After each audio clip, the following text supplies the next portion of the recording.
बिस्मिल्लाहिर्रहमानिर्रहीम। शुरू करता हूँ अल्लाह ताला के नाम से जो बड़ा मेहरबान नहायत रहम वाला है। तुम्हारे नफ्स की तरबियत के लिए इतना काफ़ी है कि तुम उन चीज़ों से दूरी इख्तियार करो जो तुम्हें दूसरों में बुरी लगती हैं। इमाम जोज़ी रहमतुल्लाह अलैह फरमाते हैं, अल्लाह को वो दो जो वो पसंद करता है तो वो तुम्हें तुम्हारी पसंद अता करेगा। जब वो तुम्हें बुलाए तो हाजिर हो जाओ, फिर जब तुम उसको पुकारोगे तो तुम उसको अपनी मदद के लिए पाओगे। वही लोग अनमोल हैं जो खैर की खबर देते हैं, परेशानी में दिलासा और भरोसा देते हैं, अक्ल की बात करते हैं, हमेशा तन्हाई में इस्लाह करते हैं और कोई लालच नहीं रखते। ऐसे लोग कीमत से नहीं किस्मत से मिलते हैं। जब भी खुद को अकेला समझें तो अपने दिल में झांकें, अगर वहाँ अल्लाह मौजूद है तो आपको किसी की ज़रूरत नहीं।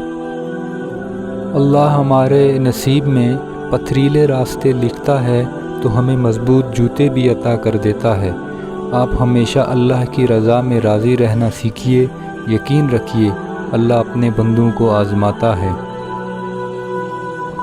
अगर आप अपनी औलाद को अपना दोस्त बनाकर अच्छा इंसान नहीं बनाएंगे तो बुरे लोग उसे अपना दोस्त बनाकर बुरा इंसान बना देंगे। आपका बड़ा सरमाया वो लोग हैं जो आपकी गैर मौजूदगी में अपने अल्लाह से दुआओं में आपके लिए खैर मांगते हैं। ईमान तो ये है कि अपने मुंह का नवाला किसी भूखे के मुंह में डाल देना, इस यकीन के साथ कि देने वाले की ज़ात ने ये नवाला इसकी किस्मत का मेरे हाथ में दिया था। इल्म ये नहीं कि बात कितनी गहरी है और अल्फाज कितने मुश्किल हैं, इल्म ये है कि बात कितनी ज़रूरी है और अल्फाज कितने सादा हैं। अगर तुम्हें इसका इल्म हो जाए कि अल्लाह तुम्हारे मामलात कैसे सीधे करता है तो तुम्हारे दिल इसकी मोहब्बत से फट जाएं। नाराज़गी गिले शिकवे वहाँ अच्छे लगते हैं जहाँ अपनायत हो। जहाँ किसी को मान रखना न आता हो वहाँ खामोशी से मुस्कुरा देना ही अच्छा है।